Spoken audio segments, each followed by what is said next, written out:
Muy buenas tardes, bienvenidos a todos los que nos acompañan a través de esta emisión de Diálogo Libre. Esta tarde nos acompaña el recién electo Procurador de los Derechos Humanos, el licenciado Jorge de León Duque, a quien agradecemos la presencia en este quinto Diálogo Libre de este nuevo formato de entrevistas a través de www.prensalibre.com. Comenzamos, licenciado, Edín tiene las primeras preguntas que tenemos esta tarde para usted. Sí, reiterándole el agradecimiento por estar aquí con nosotros en Prensa Libre. Y bueno, para entrar un poco en materia, dado tan cerca que estuvo el proceso de su elección apenas ayer y una serie de situaciones que se dieron, pero usted siempre estuvo seguro de que iba a resultar electo. No. Bueno, empiezo agradeciendo a Prensa Libre la invitación. Siempre es un gusto poder compartir con ustedes, sobre todo con un medio tan serio como ustedes. No, nada de eso, al contrario. A pesar de que se había hablado mucho de mis posibilidades, cuando fue la elección de la terna, estuve a un voto de uno de los miembros de la comisión de quedar fuera de la elección. Entonces, nunca nada seguro. Se decía mucho posiblemente por el apoyo que el partido oficial en determinado momento se manejó antes de que se hiciera prácticamente oficial, pero nunca estuve seguro. Yo estaba muy claro en que en política nunca se sabe. Algunos partidos políticos, algunas corrientes políticas incluso dijeron públicamente que yo era el candidato oficial, etcétera, y que no iban a votar por mí, y después ayer, sorpresivamente diría yo, pues tuve un apoyo importante que desvirtúa todas esas acusaciones que se decían y esos ataques, pero que yo comprendo perfectamente porque son propios de un proceso de esta naturaleza. ¿No se considera candidato oficial a pesar de ese anuncio público que hizo el partido patriota, el partido oficial? No, yo decía cabalmente ayer en una entrevista que cualquiera de los tres candidatos que hubiera sido electo Procurador de los Derechos Humanos necesitaba forzosamente el apoyo del partido oficial. Son 63 votos, así es que cualquier candidato que hubiera ganado hubiera necesitado el apoyo del partido oficial. O sea que a cualquiera se le hubiera podido tildar esa calidad de oficialista. Pero más que eso, la satisfacción de que todas las corrientes, salvo 6 diputados de los presentes en el hemiciclo, no votaron por mí, así es que eso me da mucha mayor legitimidad y vuelvo a repetir, desvirtúa eso. No me considero desde ningún punto de vista el candidato oficial. Estoy convencido y me agrada que los partidos se atrevan a manifestarlo públicamente, lo he dicho, es mucho mejor hacerlo público y no dejar bajo la mesa que no sabemos por quién vamos a votar. Me pareció un ejercicio importante que los partidos nos invitaran y que algunos se pronunciaran públicamente, porque no tiene nada de malo que se pronuncien a favor de quién van a emitir su voto. Licenciado, ¿y hubo cabildeo, hubo negociaciones para obtener esos votos? ¿Qué hizo usted para obtenerlo? Porque obviamente hubo reuniones con todos los bloques. Sí, por supuesto. Los 20 candidatos tuvimos acercamiento con todas las agrupaciones. Es importante hacer notar o resaltar que esta es una elección eminentemente política. Y a veces algunos se asustan porque dicen, pero ¿cómo es eso que se sentaron? Sí, cabalmente. Si es el órgano excelente por excelencia político en Guatemala y en cualquier parte del mundo, pues lo que se trataba era de sentarse con las corrientes y explicarles el plan de trabajo. Efectivamente lo hice, me senté con todas las corrientes. En algunos casos, debo decirlo sin falsa modestia, por ejemplo, cuando estuve con la bancada líder, se sorprendieron gratamente de mi propuesta y creo que en ese momento fue el punto de cambio para ellos. Ellos habían manifestado que yo era el candidato oficial y que no iban a votar por mí, y en ese momento se dieron cuenta de mi postura, de cuál era mi visión, y creo que ese fue el éxito, y que me vieron como una persona que iba a hacer precisamente caso de esa independencia. De lo contrario, pues no me hubieran dado su voto. Superado el momento que ha pasado a integrar la terna, que ahí sí estuvo, como usted dice, a un voto de quedar fuera, el otro punto que creería yo sí estuvo en riesgo fue el momento que se quedó sin estar como colegiado activo. ¿Qué ocurrió con eso? ¿Fue un descuido? Porque en realidad se le pasaron los 3 meses de gracia que tenía. Sí, dos cosas. Primero, cuando yo presenté mi papelería, presenté certificación de colegiado activo. Ellos revisan la papelería y yo cumplía con ese requisito. Sin embargo, lo que es importante mencionar es que el artículo 207 de la Constitución establece como uno de los requisitos el ser abogado colegiado. No dice ser abogado colegiado activo. Pero independiente, nunca dejé de ser abogado colegiado desde 1999. Entonces no estaba, incluso aunque no hubiera pagado esa colegiatura, no estaba incumpliendo con los requisitos que establece la Constitución, que es nuestra Carta Magna, nuestra ley suprema. Pero independientemente de ello, o sea, hubo un riesgo, que incluso llevó a la suspensión o la postergación de la elección por una semana, hubo un atraso en el pago. O sea, eso no se, Sí. o sea, si hubiera sido la luz, se la cortan. Sí, por supuesto, no, eso es innegable, yo lo dije, incluso conté la anécdota en son de broma que mi hija de 10 años me llamó ese día y me dice, papá, ¿qué fue lo que se te olvidó pagar?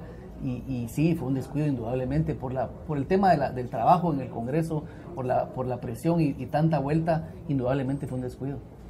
Tengo una pregunta, regresando un poquito a las negociaciones con los partidos, licenciado, ¿hubo alguna solicitud directa? Se habla incluso de que pues hubo peticiones de plazas o qué sé yo, qué se negoció, qué podemos saber de esas negociaciones. Yo más que negociación, porque no negocié, yo lo dije muchas veces, lo dije incluso a Prensa Libre, no soy inmoral para negociar un cargo a cambio de votos. Es precisamente eso lo que tiene hoy mala esa institución, y lo que se hizo fue contarles, miren, esta es mi visión, quiero fortalecer las auxiliaturas, mi plan de trabajo es este, y no hubo ninguna negociación, fue público incluso, con medios de comunicación presentes, explicamos cuáles eran mis pilares para el trabajo, cuál es la visión de lo que creo debe ser y será bajo mi dirección la nueva institución. Así es que ni negocié plazas, ni me las pidieron, y además no hubiera estado en disposición de hacerlo, ni que me lo pidieran en público ni en privado. Ellos lo sabían y creo que también fue parte del mensaje que ellos aceptaron con muchísima claridad y con muchísimo gusto. Perfecto. En el caso del apoyo oficial, también se conoció, aunque luego trató de disimularse por parte del señor presidente de la República, de que él le respalda, ¿no? ¿No compromete esto la independencia suya al momento de tener que cuestionar alguna actuación del presidente como tal en el ejercicio del poder? No, de ninguna manera.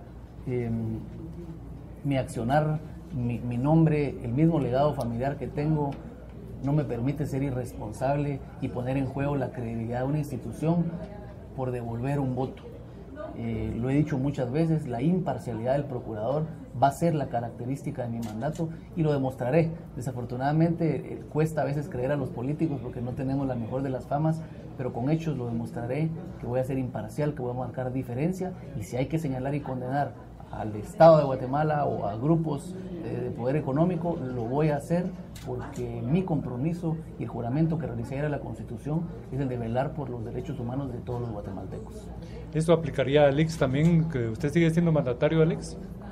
Ya presenté mi solicitud de retirarme como mandatario del IX. Obviamente, desde el momento en que empiece a ejercer como procurador de los derechos humanos, cualquier otro cargo y empleo público, cualquier otro empleo, incluso el mismo ejercicio de la profesión, me son prohibidos. Así es que lógicamente no tendría absolutamente nada que ver con el IX. Y reitero, mi independencia y mi decisión de condenar y de iniciar procesos en contra de cualquier persona va a ser absoluta, sin ninguna parcialidad, porque esa es claramente la característica del procurador. ¿Cuál era, para terminar el tema del IX, cuál era cuál es el mandato que tiene con ellos? En el IX como abogado representante de la entidad, iniciando demandas en contra de los patronos, era puramente un tema procesal laboral.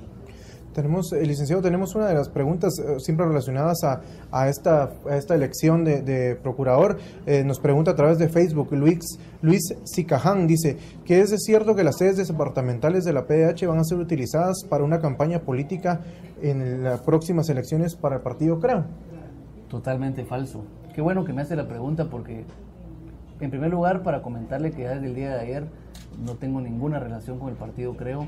Irresponsable sería de mi parte utilizarlo. Además, es una causa para cesar al procurador de los derechos humanos por dedicarse a cuestiones políticas.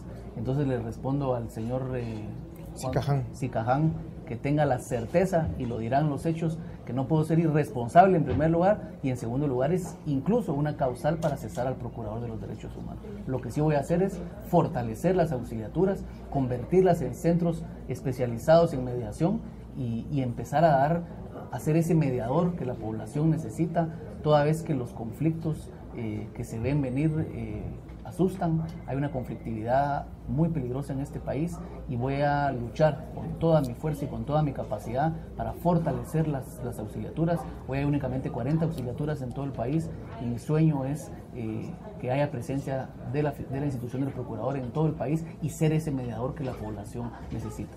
Mi actuación como político terminó el día de ayer, estoy desligado por completo, y hoy, a pesar de que ya fui electo procurador, soy un ciudadano común y corriente sin ninguna participación política. Cuando dice tener esta presencia en todo el país, ¿se refiere, sería una por municipio? Ese es el sueño.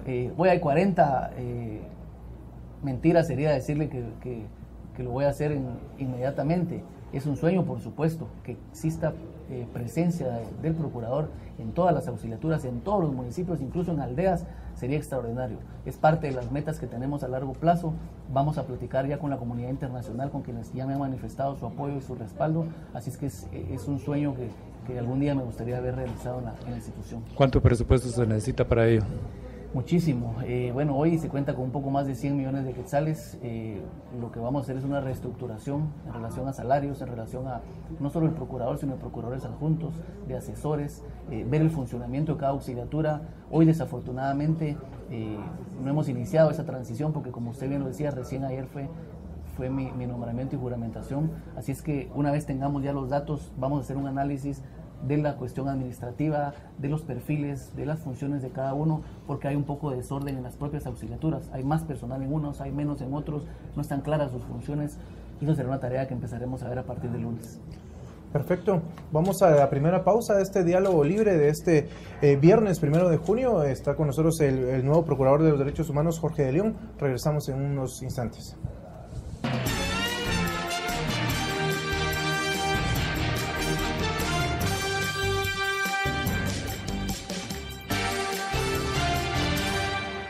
¿Eres ejemplo de respeto?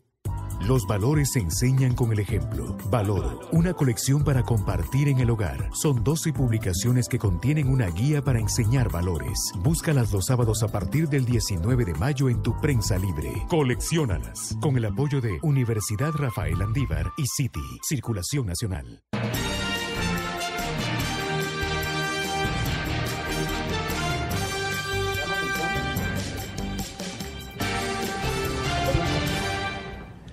Bien, continuamos con este diálogo libre por prensalibre.com y vamos a continuar con el tema de la Procuraduría de Derechos Humanos, a propósito que en el segmento anterior usted lo había abordado ya. ¿Ya tuvo conversaciones con el procurador Sergio Morales, que va a entregar el cargo? ¿Ya tuvo algún acercamiento con él en estos días? No, todavía no. Parte de lo que le decía hace unos minutos, la intención de iniciar ese proceso de transición ágil y transparente lo haremos a partir del lunes. Iniciaremos ya el enlace con él y con su grupo de gente. Estaremos designando a ese grupo que vaya a ser los encargados de esa transición. Esto lo digo hoy aquí en primicia. El día lunes estaremos ya realizando esas acciones para iniciar ese proceso de transición, pero no, al día de hoy no he tenido comunicación con el procurador. Usted hablaba en algún momento de que teme malos manejos. ¿Ya ha tenido conocimiento de esto? ¿Tiene algún informe financiero de ahí o de personal? No, mucho se ha dicho en el ambiente sobre las plazas, que hay plazas fantasmas, cuestión que a mí no me consta. Yo lo que sí estoy seguro es que hay un desorden administrativo.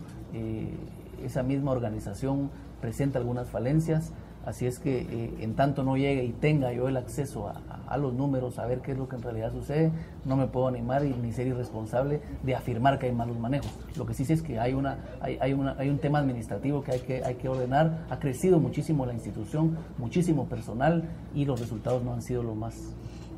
Cuando habla de mucho personal, ¿cuántos son? ¿Sabe cuál número de empleados hay ahí? Sí, tengo entendido que están llegando a los 1000 empleados. Por ahí creo que es el número. Hasta en eso hay poca información.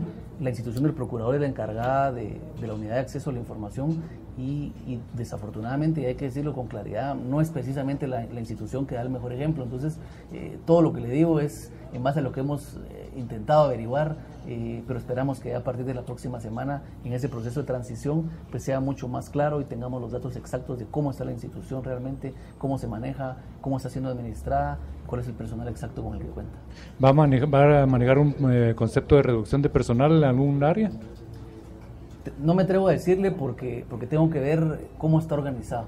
Lo que sí le puedo decir es que en los casos en los que hay salarios exorbitantes, sí vamos a hacer una reducción del salario desde el Procurador de los Derechos Humanos, sus adjuntos y los asesores. En cuanto al personal, y aprovecho a decirlo porque se dicen muchas cosas siempre, las personas que cumplan los perfiles, las personas que realicen su trabajo de manera adecuada, indudablemente continuarán en la institución del procurador. Es gente valiosa que ha dado incluso muchos años de su vida y pueden tener la certeza que continuarán en sus cargos. Solo cuando habla de salarios, ¿ya conoce los 3 montos que usted hablaba? Usted es el procurador general más los adjuntos, ¿cuánto ganan? ¿En cuánto lo van a dejar? Tampoco está muy claro, debo confesarlo. Se hablaba que el salario del procurador, salario ordinario, andaba alrededor de los 40,000 quetzales, más 30,000 de gastos de representación, más viáticos. En resumen, llegaba al parecer a 104,000, 102,000 quetzales. No es acorde a nuestra realidad. Un país en donde la gente se muere literalmente de hambre, pues ese defensor del pueblo, ese magistrado de conciencia, estoy convencido, no puede recibir ese emolumento.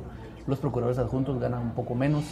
Sé que hay asesores que ganan 40, 60,000 quetzales, incluso hay parientes de esos asesores que ganan 30, 40,000 quetzales y que hay hijos, es decir, hay familias completas trabajando y que reciben más de 100,000 quetzales. Todo esto es información, no me consta en un documento, es digamos, Vox Populi y esa es la organización y reorganización que tengo la obligación moral de llegar a hacer y con eso seguramente readecuar presupuestos y readecuar salarios. ¿A partir de cuándo y cuánto será el monto que se va a dejar usted? Yo he manifestado públicamente que me parece lo más correcto equiparar el salario del Procurador de los Derechos Humanos al de magistrado de Corte Suprema de Justicia. ¿Monto? Aproximadamente 40,000 quetzales. Hacen una pregunta respecto a... Dice, nos la hace a través de Facebook también Bonnie Arenales. Dice, de forma muy objetiva, ¿qué diferencia veremos como pobladores de su trabajo con el que hace actualmente Sergio Morales? Yo diría que un enfoque distinto en 3 temas muy puntuales. En primer lugar, el intentar borrar esa percepción de que el procurador defiende al delincuente con un enfoque especializado en la víctima. Fortalecer la unidad de atención especial a la víctima, porque es precisamente la víctima la que sufre el impacto de la violación de sus derechos humanos. Está bien que el delincuente tiene derecho a un debido proceso, a un derecho de defensa y a un juicio justo, pero el enfoque del procurador bajo mi dirección será especialmente dirigido a la víctima, a un acompañamiento incluso psicológico de la persona que recibe la violación y de sus familiares. Ese es uno de los temas puntuales. Otra diferencia, el enfoque preventivo del procurador de los derechos humanos. Históricamente el procurador de los derechos humanos realiza una gestión eminentemente reactiva. Hoy la nueva gestión será encaminada a prevenir la violación a los derechos humanos y para ello estoy proponiendo alianzas con el propio sector público y con el sector privado para juntos evitar la violación a los derechos humanos, sobre todo a los llamados derechos humanos de segunda generación, que son los derechos a la salud, a la vivienda, a la educación, el trabajo, porque estoy convencido que en la medida en que evitemos que la población viva en estas condiciones de miseria y de atropello a su dignidad, seguiremos viviendo en una sociedad convulsionada en la que la sangre y el pleito y la confrontación son el denominador común. Esto no es una cuestión de policías y ladrones, esto es un tema de atacar las causas que dan origen a esta situación y creo que una actuación de prevención a la violación de los derechos humanos hará una diferencia en cuanto a una gestión y la otra. Licenciado, sin embargo, no solo es la percepción de quienes nos ven en estos momentos a través de prensalibre.com y que están expresándose a través de las redes, sino es una percepción, diría yo, de mucha población, la de que el procurador se dedica a defender delincuentes, dicen muchos de los usuarios, y de que nunca ha defendido a los usuarios. ¿Cree usted ya lo mencionó, pero podría ser esa la principal tarea que va a tener estos próximos 5 años, porque prácticamente la Procuraduría tiene a la población en contra? Sí, evidentemente a eso me refería. Esa percepción es de la gran mayoría de la población. Incluso hay gente que dice que para qué sirve el Procurador de los Derechos Humanos. No solo la defensa de la víctima, sino por ejemplo yo estoy proponiendo la creación de la Defensoría del Usuario del Transporte Público, porque precisamente en el uso del transporte público se sufren grandes atropellos, adultos mayores, mujeres, niños, jóvenes, y cabalmente el procurador está ausente, y por eso es que hay esa percepción, con razón, y es feo decirlo, pero con razón, de que la población lo ve como el enemigo de la población honrada, de la gente trabajadora. Yo quiero convertirme en el defensor de la gente que trabaja, de la gente honrada, que usa el transporte público y que desafortunadamente no hay nadie que vele por ellos. ¿No compromete estas alianzas que usted pretende establecer con el sector público o el sector privado la independencia de la Procuraduría al momento que hayan denuncias contra algún sector? No, de ninguna manera. Yo estoy convencido, yo crecí en una nueva generación, ya no en esa generación de la confrontación y de la violencia. Este país necesita propuestas, este país necesita que nos tomemos de la mano y que veamos un horizonte en común, que veamos las cosas lindas que tiene este país y que juntos logremos evitar la violación a los derechos humanos. No veo nada malo, a veces la gente se asusta, que cómo se van a hacer alianzas. Estoy pensando precisamente en alianzas con el Ministerio de Salud, por ejemplo, para evitar, para decirle al ministro, mire ministro, hagamos esto para que no haya violación a los derechos del paciente, para que se salven vidas humanas.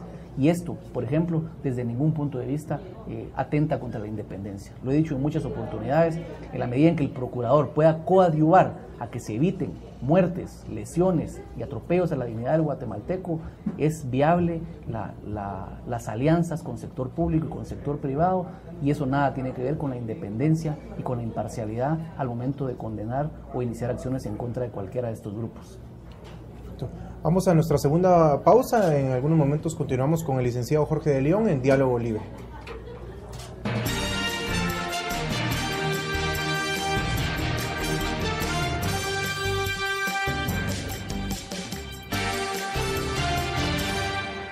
¿Eres ejemplo de respeto? Los valores se enseñan con el ejemplo. Valor, una colección para compartir en el hogar. Son 12 publicaciones que contienen una guía para enseñar valores. Búscalas los sábados a partir del 19 de mayo en tu prensa libre. Colecciónalas. Con el apoyo de Universidad Rafael Andívar y City, Circulación Nacional.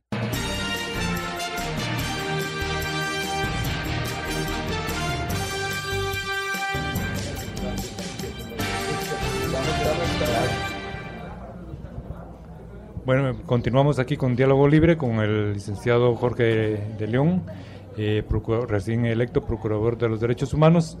En el caso de, bueno, de todos es conocido ya que su padre fue procurador.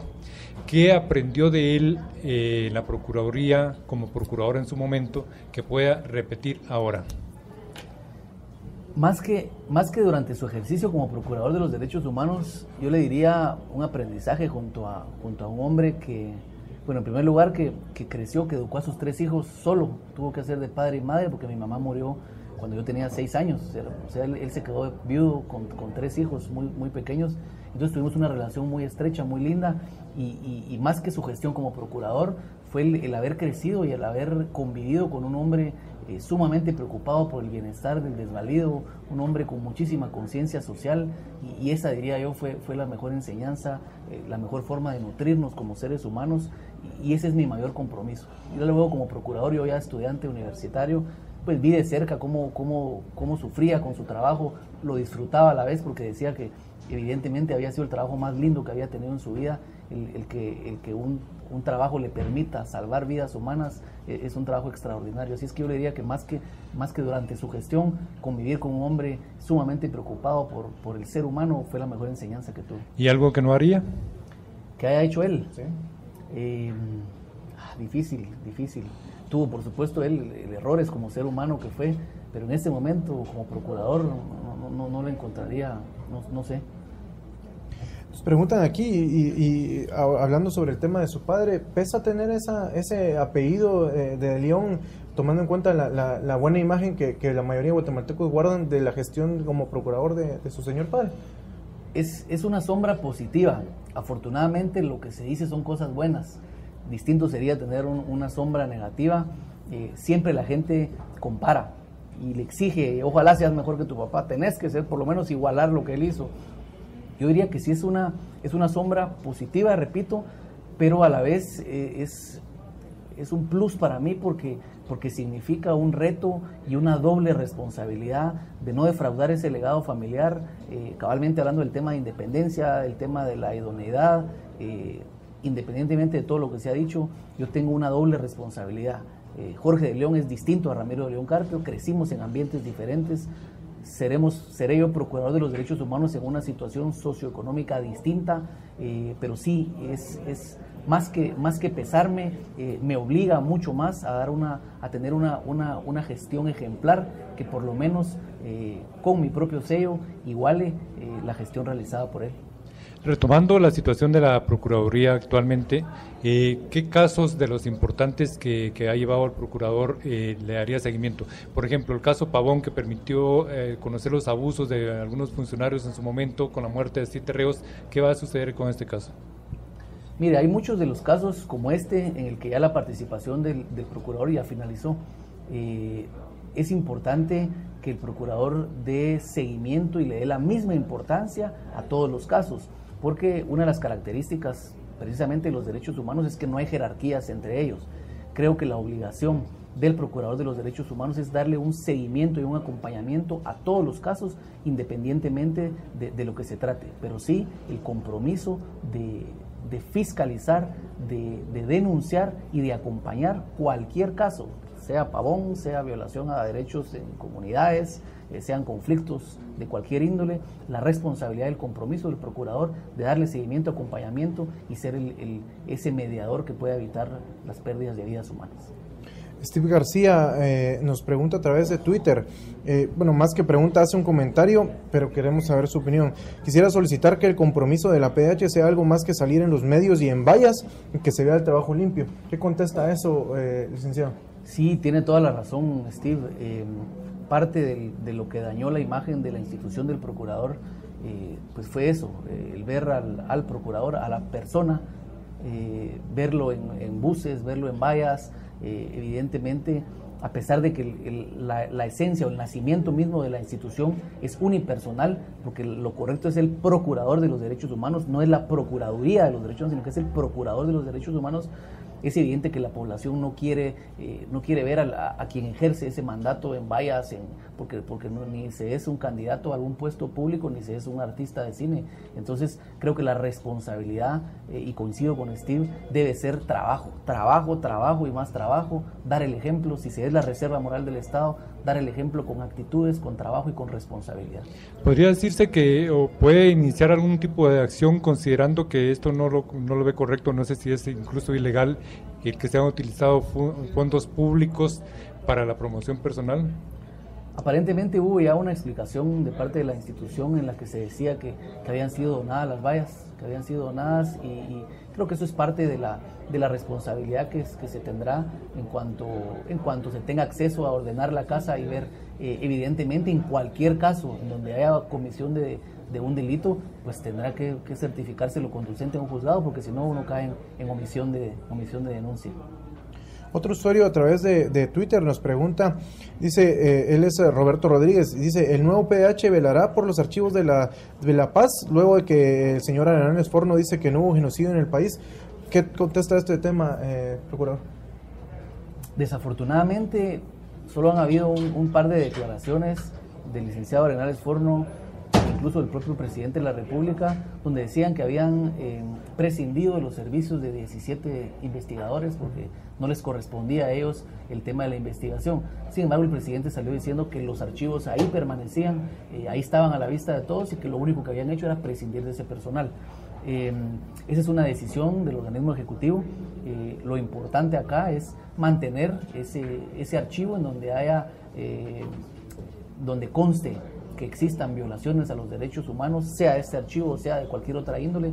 Es importante la preservación de los mismos, porque lo que se busca, y en este caso el valor que está en juego, es el valor justicia. Todo lo que haya pasado, independientemente del grupo al que pertenezca, guerrilleros o militares, el procurador debe estar presente y hacer los pronunciamientos en contra de cualquiera de los dos bandos. ¿Cuál es su opinión en relación precisamente a este caso de que se ha denunciado reiteradamente que sí se cometió el delito de genocidio en poblaciones indígenas durante la pasada guerra interna?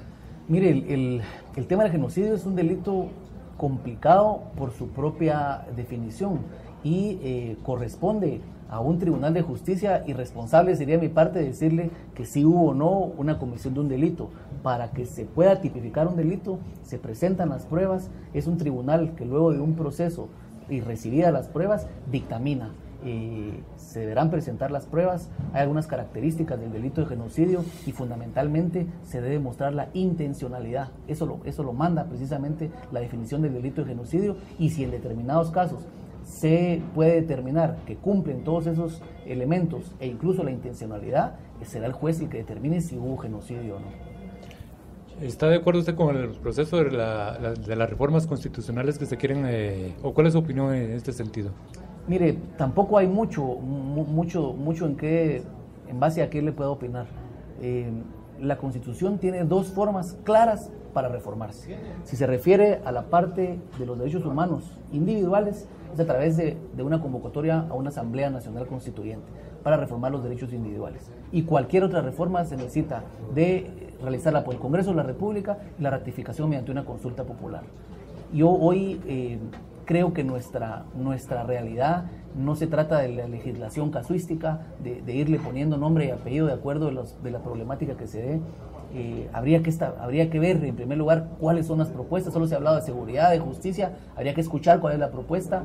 Yo no le tengo miedo a los cambios. Eso sí, algunos de los logros que tenemos como seres humanos que están contemplados y consagrados en la Constitución, sí creo que no es sano tocarlos, porque precisamente son grandes logros. El mismo hecho de que hoy la Constitución inicie con los derechos humanos individuales y no con la organización del Estado es un gran logro para el país. Entonces, muy puntualmente, habría que escuchar primero cuál es la propuesta muy puntual del presidente de la República, ver si es necesario convocar a una Asamblea Nacional Constituyente si se refiere a estos artículos y ver además y analizar, socializar, a ver si esa es la salida del país, porque tenemos una Constitución linda, una Constitución hermosa, y hoy alguien lo decía en tono sarcástico, la Constitución podría decir que todos somos extraordinarios, que todos tenemos salarios dignos, que que somos felices, pero eso no se cumple, eso es letra muerta, es muy romántico. Más allá de eso, creo que es el compromiso de cada guatemalteco de cumplir, de exigir que se cumplan las leyes, y eso es Estado de Derecho, y eso al final de cuentas lo que busca es la justicia, que creo que es lo que todos los guatemaltecos queremos. Tenía una pregunta, retomando un poquito sus palabras, y en aras del tiempo tal vez no la contesta muy detalladamente. Hablaba de una gran conflictividad que se observa y que se siente en el ambiente. Concretamente, ¿cuáles son los puntos de conflicto que usted dentro de algunos meses va a tener que asumir como procurador de los derechos humanos? Mire, hay muchísimos, identificados claramente, más de 80 puntos de conflictividad. ¿De qué tipo?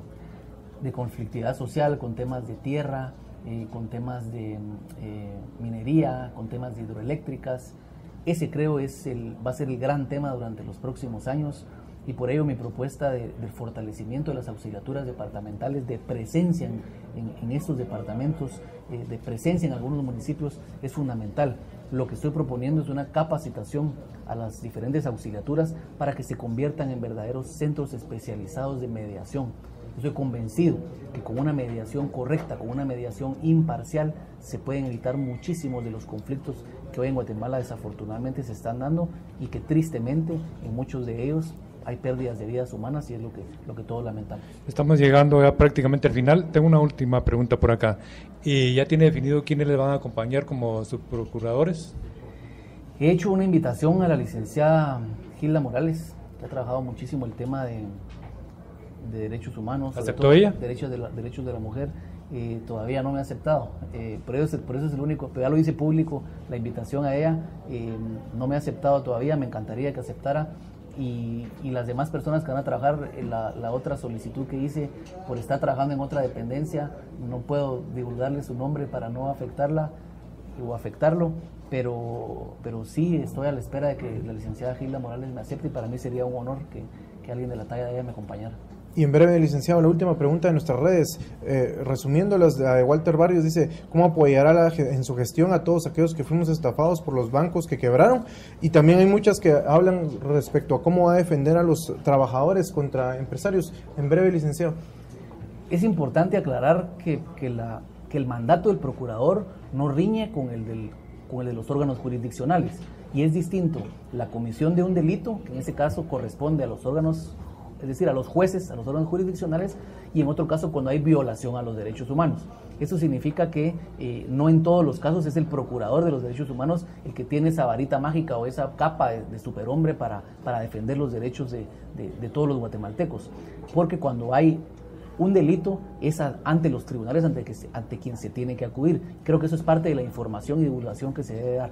Y el caso de los trabajadores, pues obviamente el procurador debe estar presente, debe ser ese apoyo, y si es necesario iniciar demandas y denuncias en contra de empresarios, por supuesto será una tarea que el procurador debe emplear, así como cualquier otra tarea que sea por mandato constitucional. Licenciado, le agradecemos mucho su presencia. A todos los que nos observaron a través de prensalibre.com, los invitamos a que el próximo lunes nos acompañe de nuevo en un nuevo diálogo libre, y que hoy a las 19 horas no se pierda la segunda emisión de Prensa Libre Hoy, y por supuesto mañana en la edición impresa de Prensa Libre podrá ver las principales preguntas y el extracto de esta entrevista. Feliz tarde, gracias licenciado. Edil, muy amable, se despide usted, Antonio Barrios, muchas gracias.